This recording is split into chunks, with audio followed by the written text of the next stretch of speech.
우리나라는 유네스코가 인정하는 세계 기록유산, 이것을 13가지나 가지고 있는 나라입니다. 그리고 우리나라 역사 기록이 참 좋은 기록이 많다는 거겠죠. 그 중에 첫 번째로 뽑히는 세계 기록유산 중 첫 번째가 우리나라 국보 제151호인 조선왕조 실록입니다.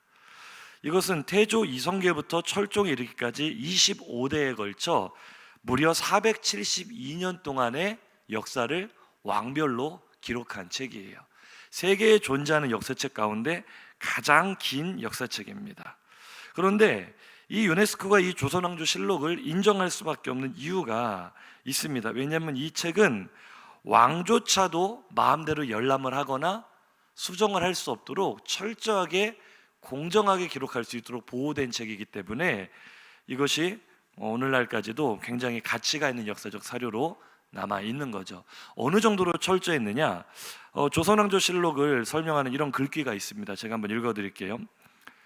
이 사관이 하는 말이에요. 쓰지 말라 한 일을 써내렸더니 쓰지 마라 하시기에 쓰지 마라 하신 것까지 써내렸으나 이내 쓰지 마라 하신 임금께서 쓰라 하라 하시니 이마저 써내려가 결국 쓰지 마라 한 사실을 쓰지 말라 하시고 이마저 써내렸기에 결국 써내렸다. 무슨 말인지 굉장히 복잡하시죠? 좀 설명을 해드리자면 왕이 말합니다. 역사를 기록하는 우리 옛날에 그 조정에 보면은 왕이 앉아있고 대신들이 쭉 앉아있고 뒤쪽에 뭘 계속 쓰고 있는 사람들이 있잖아요. 이 사람들이 바로 사관들인데요. 이 사관에게 왕이 말합니다. 왜 내가 쓰지 말라고 한 것까지 썼느냐? 그러자 이 사관이 기록하는 거예요. 임금께서 왜 내가 쓰지 말라고 한 것까지 썼느냐라고 말씀하셨다. 그래서 좀 있자 왕이 말합니다. 아니다, 그냥 써라. 그러자 사관이 이렇게 기록하는 거예요. 임금께서 아니다, 그냥 써라 라고 말씀하셨다. 왕이 좀 이따 또 말합니다. 내가 조금 전에 쓰지 말라고 말했던 내용은 쓰지 마라. 사관이 뭐라고 기록하겠어요? 임금께서 내가 조금 전에 쓰지 말라고 말했던 내용은 쓰지 마라 라고 말씀하셨다. 그러니 왕이 신경이 쓰이겠어요, 안 쓰이겠어요?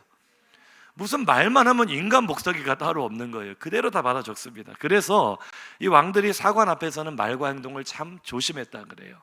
사실 조선 왕조의 기틀을 다지고 절대 왕권을 수립했던 태종 이방원조차도 이 사관만큼은 두려워했다고 합니다. 태종 이방원을 두렵게 한 남자 누구입니까? 민인생이라는 사관이 있었어요. 이 두 사람의 이 만남이 참 오묘한데요. 이 태종 이방원이요, 제가 볼 때 이 민인생이라는 이 사관은 최초의 스토커입니다. 우리나라 최초의 파파라치일지도 모르겠어요. 태종이 어딜 가나 느껴지는 시선이 있다. 굉장히 괴로워했던 것 같아요. 에피소드가 참 많은데요. 하루는 태종이 고위 대신들과 함께 연회를 베푸는데 조금 이상한 인기척이 느껴져서 보니까 병풍 뒤에 이 사람이 숨어가지고 막 적고 있는 거예요. 너 여기서 뭐 하느냐 했더니 제가 이 자리에 있지 않으면 이것을 기록을 남길 수가 있지 않습니까? 너무 기가 막혀서 내쫓았어요. 내쫓았더니 이번에는 사냥을 가는 왕을 복면을 쓰고 변장을 한 채 따라오는 거예요. 어디를 가나 그림자처럼 따라다니면서 이 기록을 남기려고 하자 와, 진짜 타이르기도 하고 그러지 말라고도 해보고, 그런데 한술 더 떠서 이 민인생이라는 이 사관이 왕의 침실까지 따라 들어가려고 하는 거예요. 그래서 여기는 내가 사적인 공간이니까 따라오지 마라 그랬더니 제가 이것을 기록하지 않으면 하늘이 보고 있습니다, 이런 말을 하면서 끝까지 침실까지 따라 들어오려고 했던 이 사관, 창문으로 감시하지를 않나. 결국 이 문제 때문에 이렇게 귀향을 가기로 했는데, 실제로 이 사관들이 기록한 기록을 제가 조선왕조실록을 검색을 해봤어요. 뭐라고 기록되어 있습니까? 하루는 태종이 사냥을 나갔다가 활을 쏘다가 말에서 떨어졌어요. 굉장히 창피한 일이잖아요. 그런데 그 창피함을 무릅쓰고 일어서자마자 태종이 제일 먼저 한 말이 무엇인지 아십니까? 내가 말에서 떨어졌다는 사실을 사관에게 알리지 말라. 그런데 그것을 또 사관이 왕이 말에서 떨어진 것을 사관에게 알리지 말라 하셨다라고 기록을 남겼어요. 얼마나 기가 막힙니까?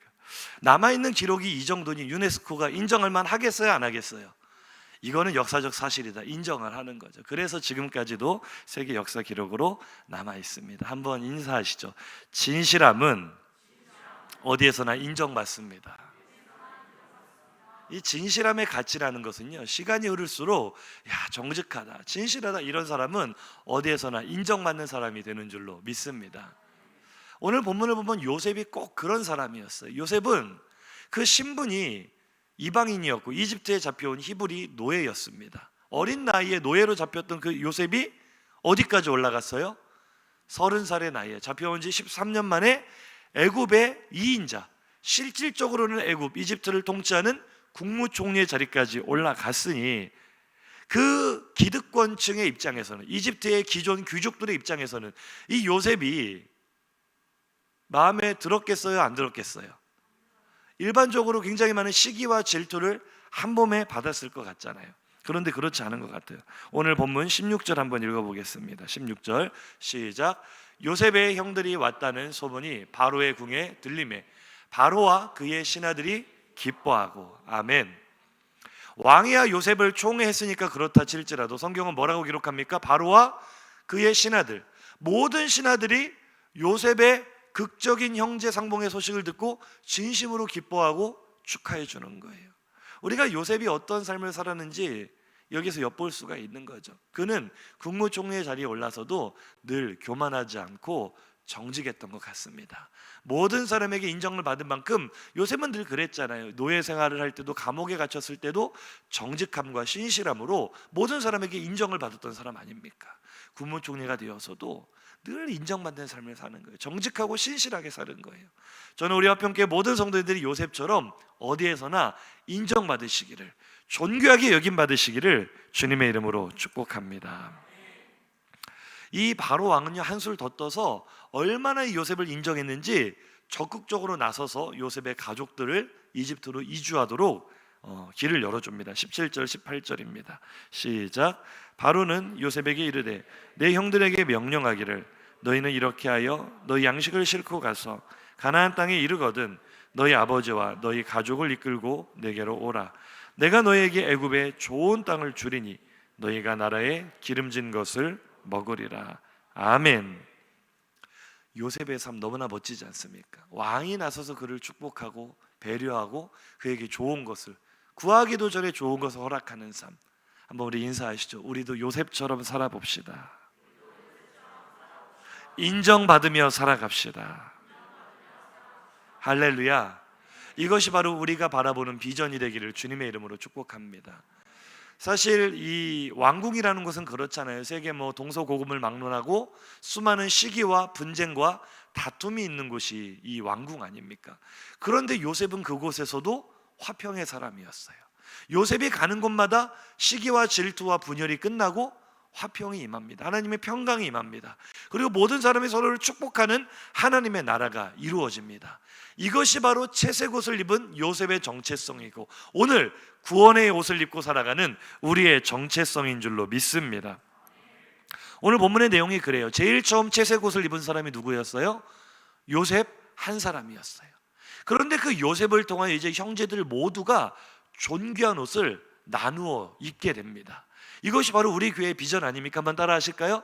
행복을 누리고 행복을 나누는 사람들. 한 번 더 크게 해보실까요? 하나님의 나라를 누리고 하나님의 나라를 나누는 사람들. 우리도 요셉처럼 그런 삶을 살기를 주님의 이름으로 축복합니다. 나 한 사람이 먼저 하나님의 나라를 누리고 나 한 사람이 먼저 행복을 누리니까 이제 그것을 나누어 주는 역할을 감당하게 되는 거죠. 오늘 본문 21절 22절입니다 시작. 이스라엘의 아들들이 요셉이 바로의 명령대로 그들에게 수레를 주고 길 양식을 주며 또 그들에게 다 각기 옷 한 벌씩을 주되 베냐민에게는 은 300과 옷 5벌을 주고. 아멘. 야곱의 이 아들들, 요셉의 형들을 한번 보세요. 지금 은잔을 훔쳤다는 죄목으로 이집트의 실권자 앞에, 국무총리 앞에 죄인의 신분으로 끌려왔잖아요. 그들이 기대할 수 있는 것은 아무것도 없습니다. 꼼짝없이 죽은 목숨으로 국무총리 앞에 섰으나 그들은 기대하지도 못했던 구원의 은혜를 입게 되었죠. 그 죄를 사함을 받은 게 문제가 아니라 이제는 그들이 이 기근의 환경 속에서 먹고 살 길이, 생명의 길이 열린 줄로 믿습니다. 참 놀라운 일입니다. 그들이 행한 것은 죄밖에 없어요. 그들이 요셉에게 얼마나 못된 짓을 했습니까? 그런데 그들은 그 요셉 앞에서 구원의 은혜를 입었을 뿐만 아니라 기대하지 못했던 어마어마한 선물들도 받게 됐죠. 오늘 요셉이 형들에게 실려 보내는 그 많은 물품들을 보세요. 어떻게 이런 일이 일어날 수 있습니까? 우리가 하나님께 구원의 은혜를 입은 것이 이와 같은 줄로 믿습니다. 이집트의 국무총리 앞에서 처분만 기다리는 이 형들 모습처럼 우리는 하나님 앞에 죄밖에는 지은 것이 없고 꼼짝없이 죽을 수밖에 없는 목숨이었는데 하나님께서는 예수 그리스도의 피로 우리의 죄를 다 대속하여 주시고 우리에게 구원의 선물을 주신 줄로 믿습니다. 그것이 바로 성경이 말하는 우리에게 구원의 옷을 입혀주셨다. 오늘 요셉이 모든 형제들에게 각기 옷 한 벌씩을 다 입혀주잖아요. 그 모습이 연상되지 않으십니까? 마치 야곱이 요셉 한 사람을 택하여 너는 왕의 아들처럼 이 땅을 다스리고 살아라. 너는 하나님의 아들처럼 이 땅을 다스리며 살아라. 채색 옷을 입혀준 것처럼 이제는 요셉이 그 형제들 한 사람 한 사람 존귀한 옷을 입혀주는 거예요. 한번 옆에 계신 분을 이렇게 축복해 볼까요? 성도님은 하나님의 사람입니다. 성도님은 하나님의 아들입니다. 성도님은 하나님의 딸입니다. 이렇게 요셉이 축복하면서 옷을 입혀주는 거예요.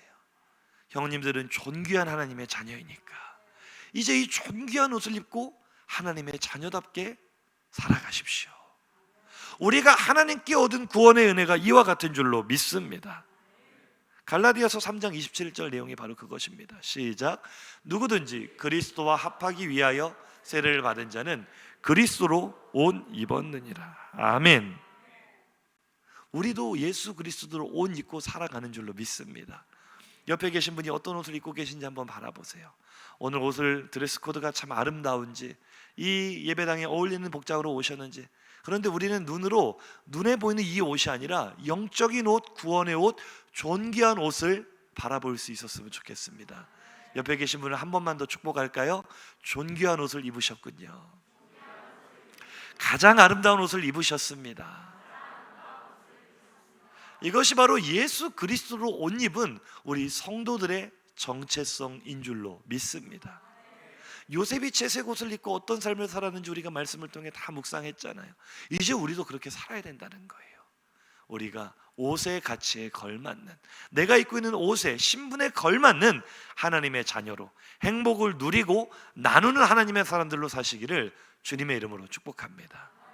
이제 여기서 모든 이야기가 해피엔딩으로 끝날 것만 같습니다. 그런데 요셉은 오늘 형들에게 한 가지 이상한 주문을 합니다. 존귀한 옷을 다 입혀줬는데 조금 그 상황과는 동떨어진 듯한, 어울리지 않는 듯한 한 가지 이상한 주문을 하는 것이죠. 오늘 본문 24절입니다. 이에 형들을 돌려보내며 그들에게 이르되 당신들은 길에서 다투지 말라 하였더라. 아멘. 이상한 주문 아닙니까? 지금 상황은 굉장히 화기애애하고 모든 것이 잘 봉합되는 듯한 상황입니다. 다툴 일이 없어 보여요. 보세요. 형들은 본의 아니게 요셉 앞에서 자신들이 행했던 모든 잘못을 낱낱이 고백하고 회개했습니다. 그 모습에 하나님이 감동하셨고 요셉의 마음도 열렸고 요셉과 형제들의 감격적인 상봉이 이루어졌죠. 재회가 이루어졌어요.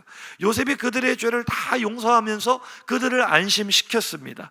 그리고 이제 아버지에게 이 기쁜 소식을, 요셉이 살아있다는 소식을, 요셉이 애굽의 국무총리가 되었다는 소식을, 이제 아버지를 모시고 오려 한다는 그 소식을 전하기만 하면 됩니다. 아버지를 모셔오기만 하면 됩니다.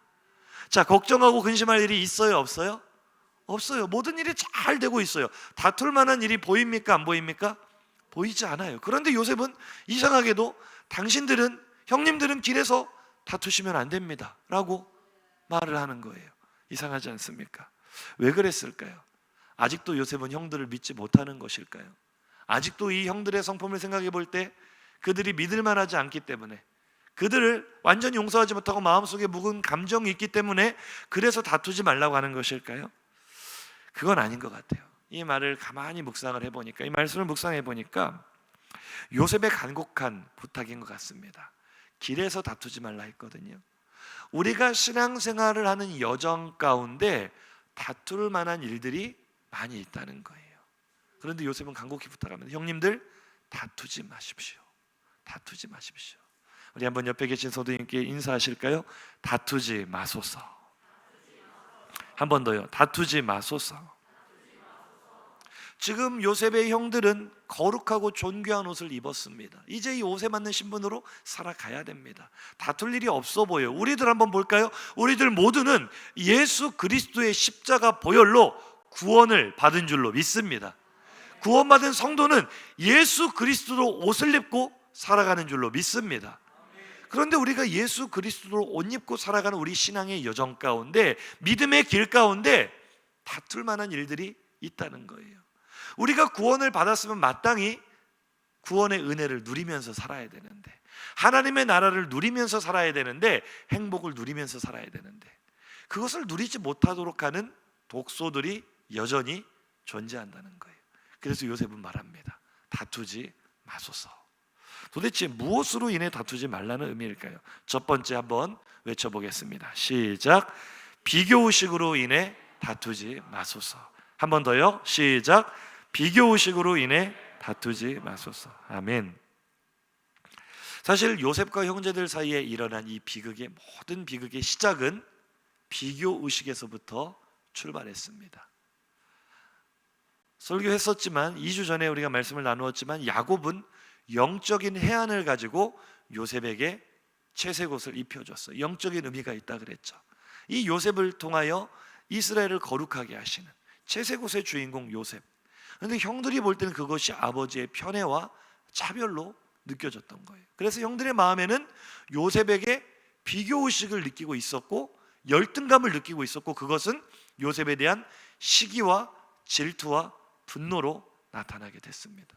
그래서 요셉을 팔아 넘기게 되었죠. 우리들 모두에게도 이런 비교의식이 있을 수 있어요. 한번 인사해 보시죠. 누구와 비교하고 계십니까? 아이들도요, 아주 작은 아이들도 이 비교의식에 굉장히 예민합니다. 우리가 아이들을 기를 때도 비교의식을 갖지 않도록 참 주의해야 돼요. 재작년이죠. 재작년 성탄절에 우리 방어진 제일교회에서 성탄 발표회 있었잖아요.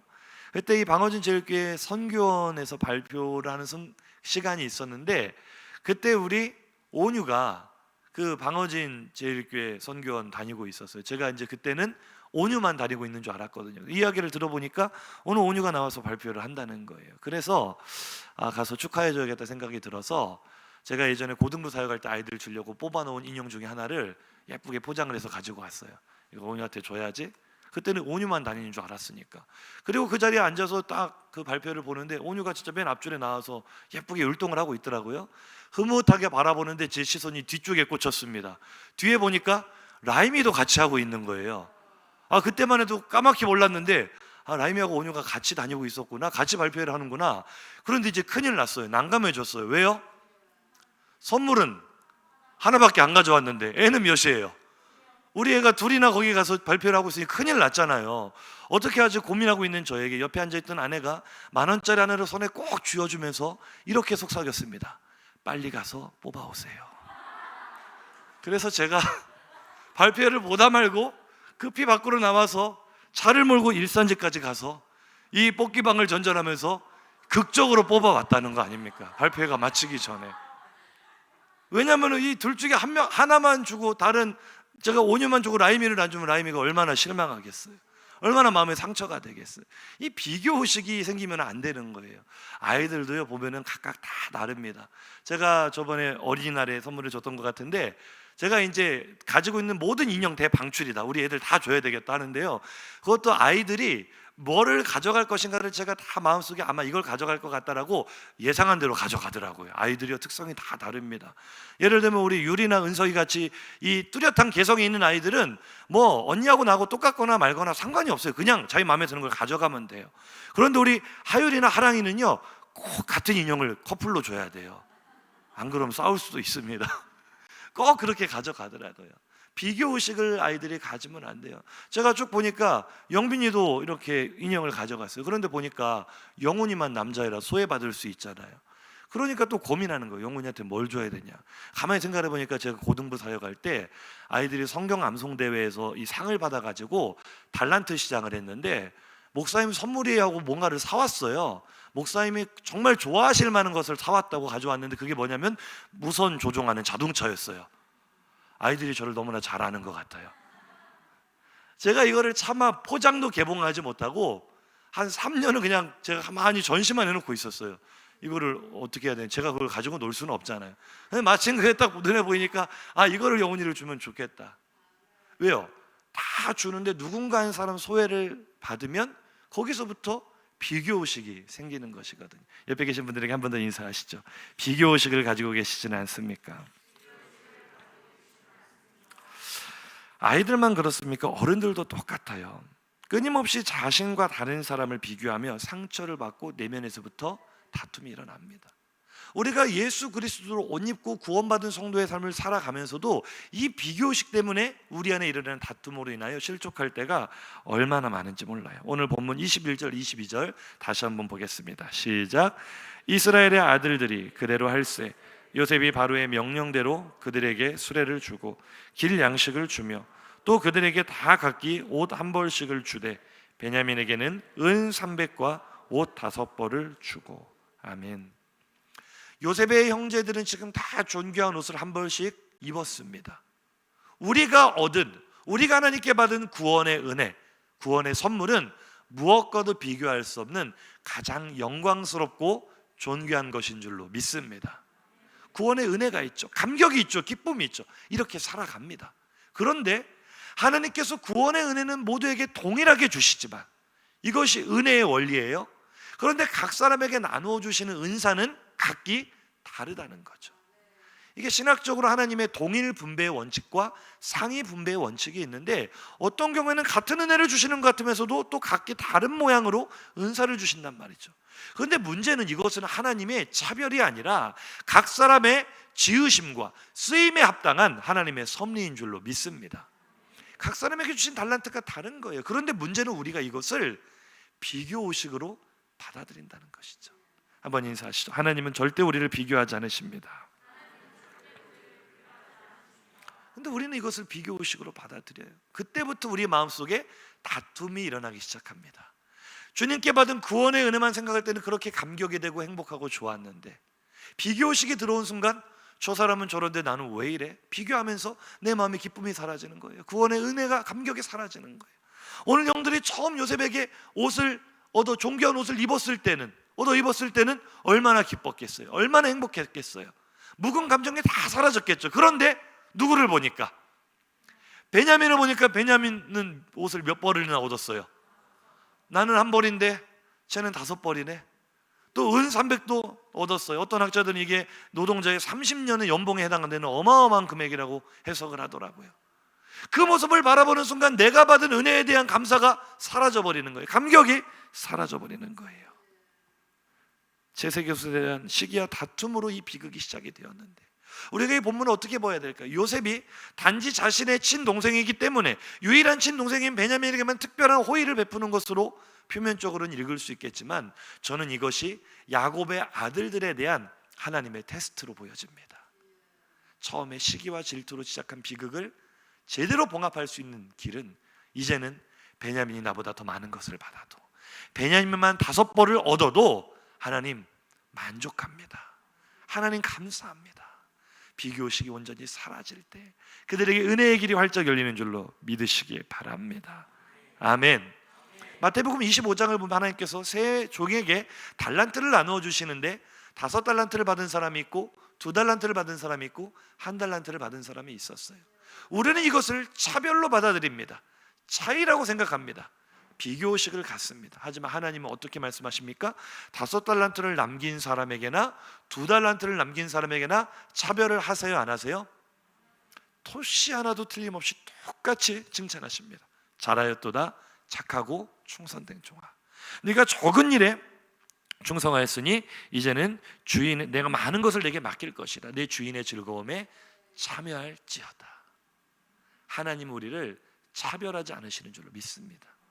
모든 사람이 다 노래하는 사람이 될 수는 없잖아요. 모든 사람이 다 설교하는 사람이 될 수는 없잖아요. 각 사람에게 주신 은사의 모양은 다르지만 그것은 차별이 아니라 비교의식이 아니라 하나님의 나라를 더욱 풍성하게 하시려는 하나님의 섭리이자 계획인 줄로 믿습니다. 한번 인사하시죠. 비교의식을 내려놓아야 합니다. 근데 우리 안에 베드로 컴플렉스가 있어요. 부활하신 예수님께서 베드로의 사명을 회복시키시면서 내 양을 치라, 내 양을 먹이라 3번씩이나 그의 사명을 재확인시켜 주십니다.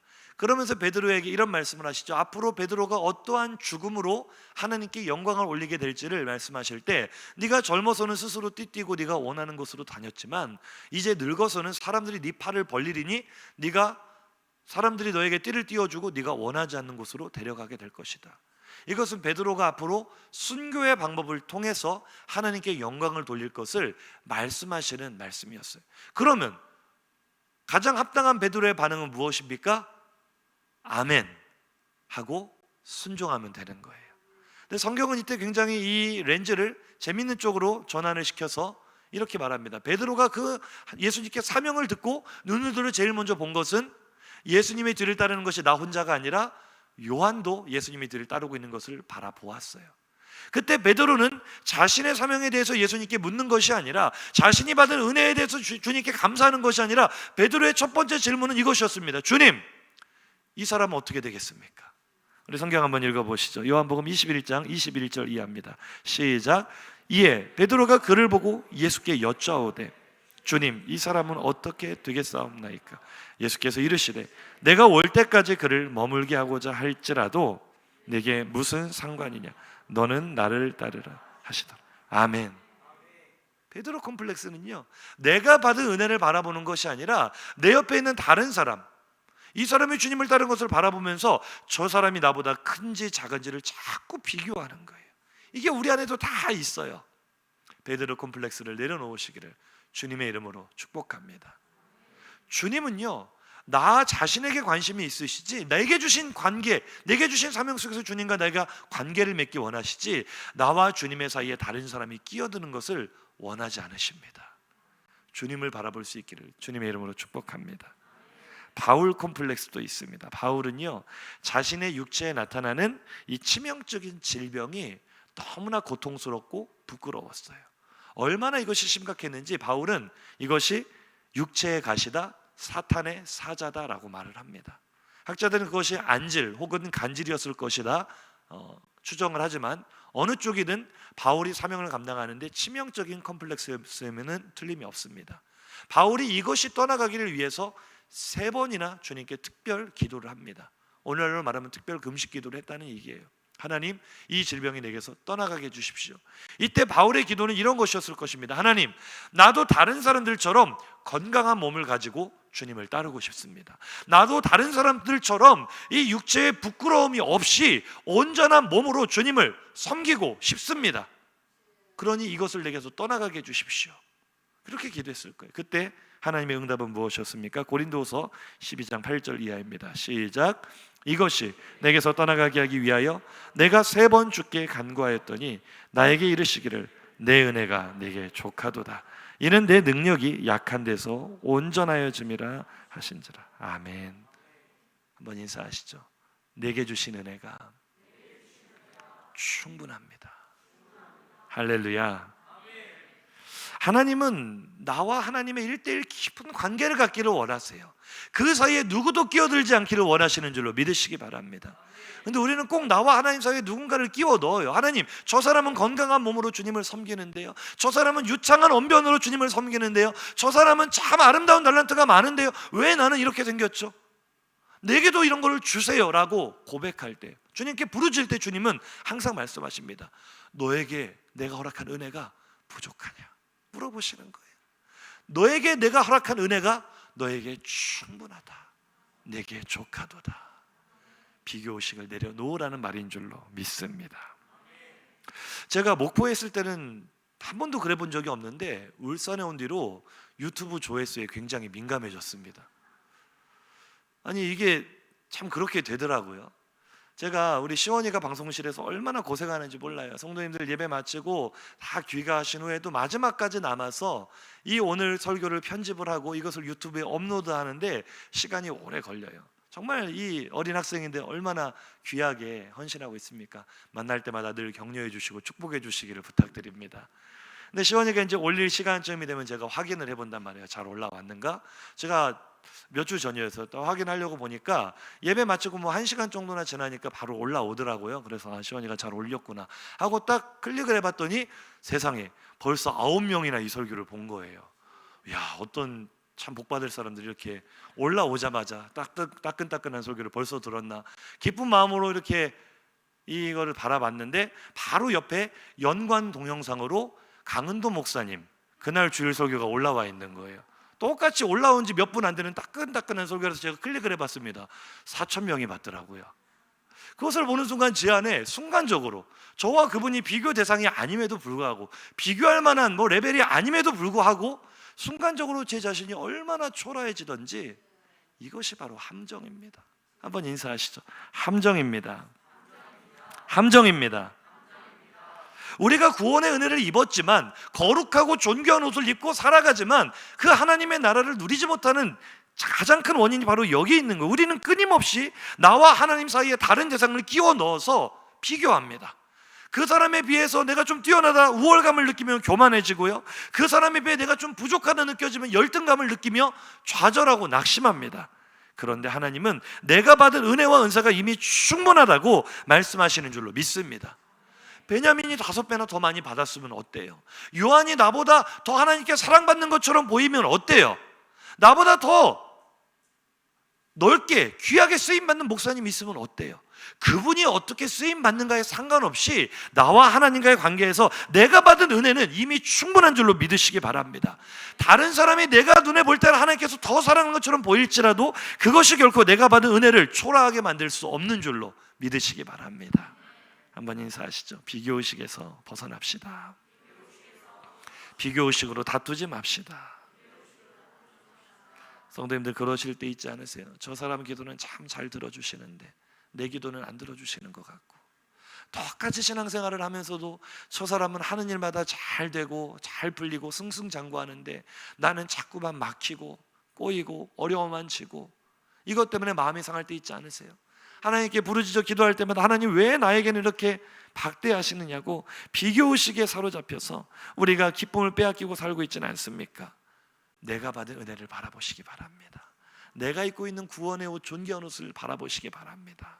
그리고 비교의식으로 다투는 것을 멈추고 하나님의 나라 누리시기를 주님의 이름으로 축복합니다. 한 가지만 더 살펴보겠습니다. 우리가 하나님의 나라를 누리지 못하는 독소는 무엇이 있습니까? 두 번째입니다. 크게 한번 외쳐볼까요? 시작.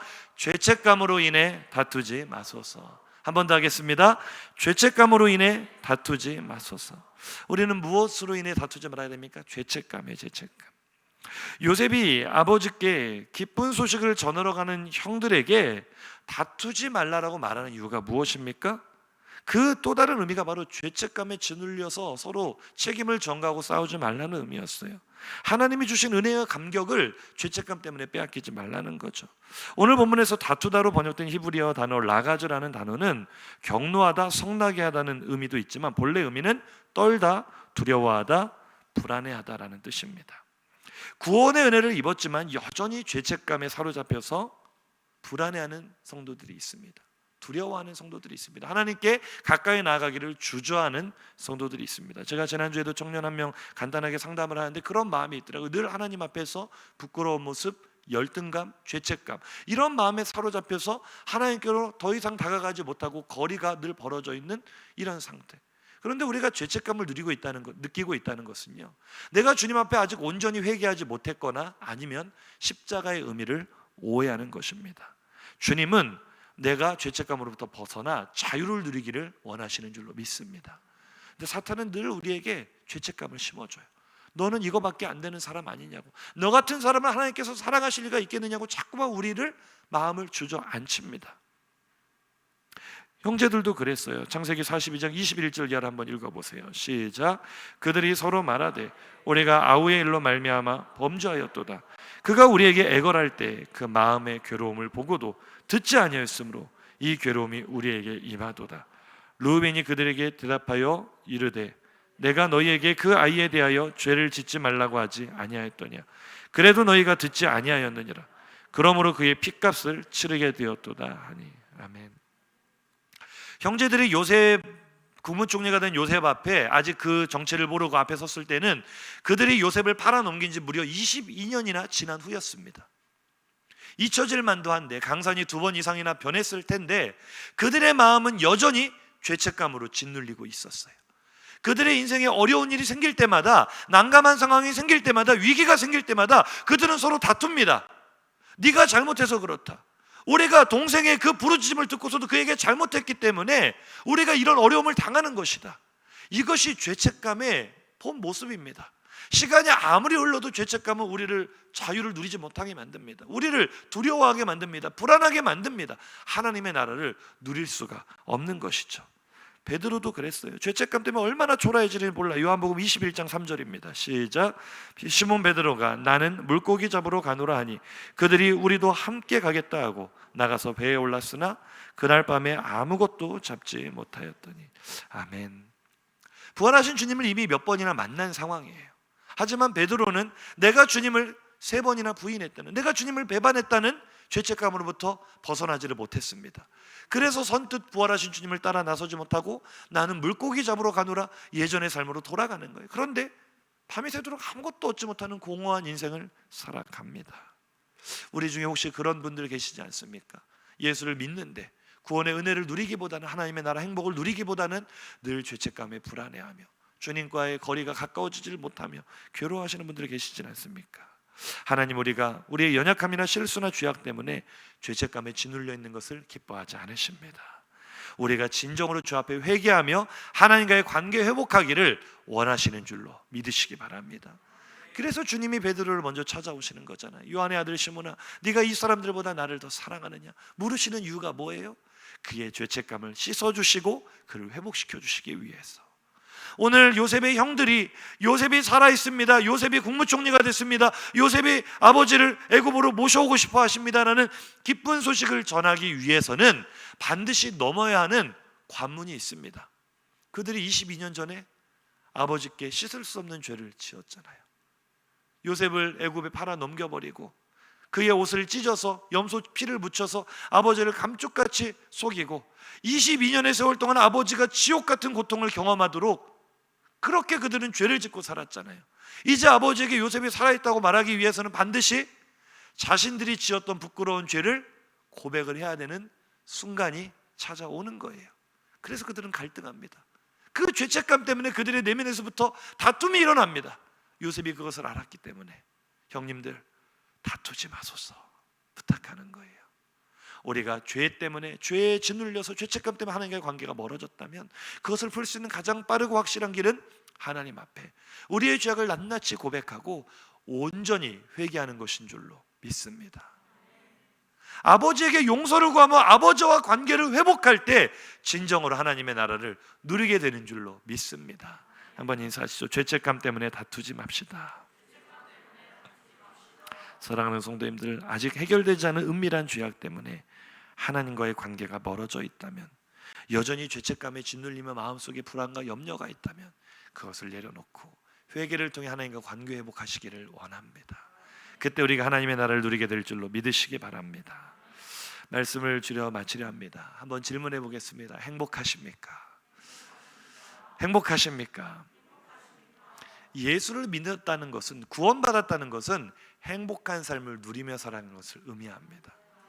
근데 내가 지금 행복을 누리지 못하고 있다면 둘 중 하나겠죠. 내가 비교의식에 사로잡혀 다투고 있거나 죄책감에 사로잡혀 다투고 있거나, 오늘 성령께서는 말씀을 통해 우리에게 말씀하십니다. 다투지 말아라. 비교의식 때문에 다투지 말고, 죄책감 때문에 다투지 말고 구원의 옷을 입고 존귀한 옷을 입고 온전히 하나님의 나라를 누리며 살아라. 요셉의 말처럼 다투지 마소서. 이제 우리가 이 비교의식과 죄책감을 내려놓고 하나님의 나라를 누리며 사시기를, 행복을 누리며 사시기를 주님의 이름으로 축복합니다. 그때 어떤 일이 일어납니까? 창세기 45장 27절 28절 오늘 본문 마지막으로 읽고 마치겠습니다. 시작. 그들이 또 요셉이 자기들에게 부탁한 모든 말로 그에게 말하매 그들의 아버지 야곱은 요셉이 자기를 태우려고 보낸 수레를 보고서야 기운이 소생한지라 이스라엘이 이르되 족하도다. 아멘. 야곱의 죽어가던 영혼이 소생하는 역사, 어디서 나타납니까? 형들이 요셉의 말처럼 다투지 않고 비교의식을 내려놓고 죄책감을 내려놓고 아버지에게 사실 그대로 말하였을 때 그들이 누리고 있던 하나님의 나라가 아버지 야곱에게로 전달이 되는 거예요. 하나님의 나라를 우리가 누리며 살아갈 때 하나님의 나라가 전해지고 나누어지는 줄로 믿으시기 바랍니다. 지금 야곱의 아들들, 요셉의 형들의 사명이 무엇입니까? 아버지 야곱에게 기쁜 소식을 전하는 거예요. 기쁜 소식이 무엇입니까? 우리에게 주어진 예수 그리스도 복음인 줄로 믿습니다. 우리는 복음을 전하는 사람들이잖아요. 복음을 전한다는 것이 무엇입니까? 죽어가는 영혼을 소생시키고 공허한 영혼을 만족시키고 그들을 기쁘게 하는 것인 줄로 믿습니다.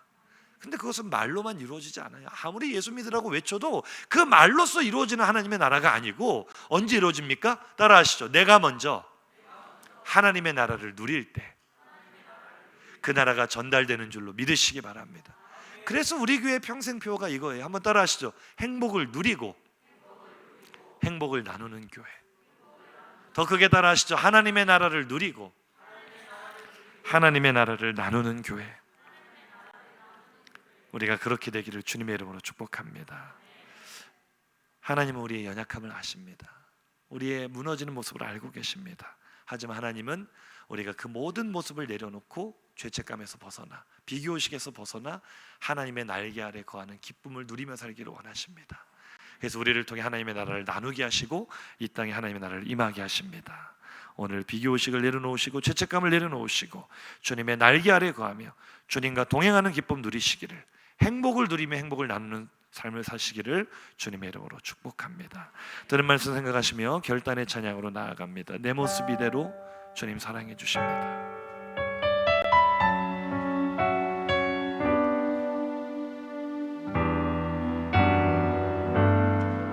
우리의 모습 바라보며 있는 그대로 고백합니다. 내 모습 이대로 사랑하시네. 연약함 그대로 주님은 사랑하십니다. 사랑하시네. 나의 모든 발걸음 주가 하시나니 주님 다투지 않도록 날 인도하소서. 날 인도하. 우리 비교의식을 내려놓고 찬양합니다. 죄책감을 내려놓고 주님 부끄럽지만 이 모습 이대로 사랑하시네. 연약함 그대로 사랑하십니다. 사랑하시네. 나의 모든 발걸음 주가 하시네. 당신들은 길에서 다투지 마소서. 하나님 인도하십니다. 인도하소서. 주의 날개 아래 거하는 곳, 주의 임재 안에 거하는 곳, 나의 가장 큰 소망, 나의 가장 큰 은혜. 거룩한 옷을 입고 존귀한 옷을 입고 동행하느니 주의 날개 아래, 주의 날개 아래 거하는 곳, 주의 임재 아래 거하는 곳. 나의 가장 큰 소망, 나의 가장 큰 은혜, 주와 함께 동행한. 우리 가사를 생각하시면서 한 번 더 고백하기 원합니다. 내 모습 이대로, 내 모습 이대로. 비교하지 마세요. 다른 사람과 비교하지 마세요. 연약하지만 하나님께서 사랑하십니다. 죄책감에 짓눌리지 마세요. 나의 모든 발걸음 주가. 요셉이 말합니다. 길에서 다투지 마소서. 날 인도. 우리 믿음의 여정 가운데 우리 다투지 맙시다. 한 번 더 고백할까요? 내 모습 이대로 사랑하시네. 연약한 그대로 사랑하시네.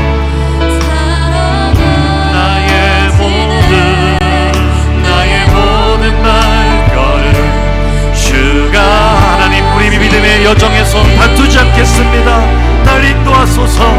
날 인도하소서. 주의 날개 아래 거하는 곳, 주의 임재 안에 거하는 곳,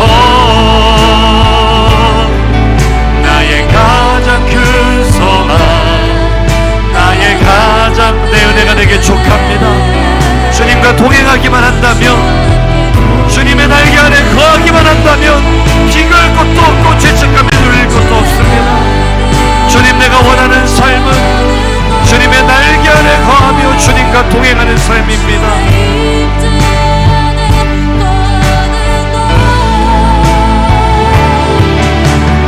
가장 큰 소망, 나의 가장 큰 은혜, 주와 함께 동행하는 일. 할렐루야. 우리 두 주먹을 불끈 쥐고 결단의 기도 올려드리기 원합니다. 사랑하는 성도님들, 우리의 믿음의 여정을 돌아보았으면 좋겠습니다. 우리가 방금 고백한 것처럼 정말 주님의 날개 아래 거하는 것으로 만족하십니까? 주님과 동행하는 것만으로도 하나님의 나라 행복을 누리며 살고 계십니까? 때때로 우리는 참 많이 속고 살았습니다. 비교의식에 사로잡혀서 내 마음속에서 다툼이 일어나지 않았습니까? 하나님, 저 사람은 저렇게 사랑하시면서, 저 사람은 저렇게 귀하게 여기시면서 왜 나에게는 그렇게 해주지 않으십니까? 라고 하나님을 오해하며 비교의식 때문에 하나님의 나라를 빼앗기고 살진 않았습니까? 행복을 누리지 못하고 살진 않았습니까? 또 때때로 죄책감에 짓눌려서 내 안에 다툼이 일어나진 않았습니까? 하나님이 이런 나를 사랑하시지는 않을 거라고, 나처럼 연약한 죄인, 부끄러운 죄인을 하나님께서 사용하시지 않을 거라고 하나님을 오해하면서 하나님의 나라를 빼앗기고 행복을 누리지 못하고 살진 않았습니까? 오늘 하나님은 요셉의 입을 통하여 우리에게 말씀하십니다. 당신들은 길에서 다투지 마소서. 신앙의 여정 가운데 믿음의 삶을 걸어가다가 비교의식에 사로잡혀서, 죄책감에 사로잡혀서 다투지 마소서. 오늘 우리가 결단하며 기도하기를 원합니다. 하나님, 그동안 내 삶에, 내 신앙의 여정에 너무나 많은 다툼이 있었습니다. 너무나 많은 속임수에 내가 속아왔습니다. 내 안에 비교의식을 사라지게 하여 주옵소서. 내 안에 죄책감이 사라지게 하여 주옵소서. 그리하여 이제는 내가 입고 있는 구원의 옷, 존귀한 옷의 가치를 깨닫게 하여 주옵소서. 하나님은 모든 사람에게 차별이 없이 구원의 옷을 입혀주셨사오니 이제는 내가 하나님의 아들의 이 옷을 입고 제세곳의 주인공답게 당당하게 하나님의 자녀의 권세를 누리며 살아가게 하여 주옵소서. 내 안에 모든 비교의식이 사라지기를 원합니다. 내 안에 모든 죄책감이 사라지기를 원합니다. 이제는 주님과 동행하는 것 하나만으로도, 주님과 함께 걸어가는 것 하나만으로도 만족하고 기뻐하며 살아가는 내가 되게 하여 주시옵소서. 우리 이러한 제목으로 주여 한번 부르짖고 기도합니다.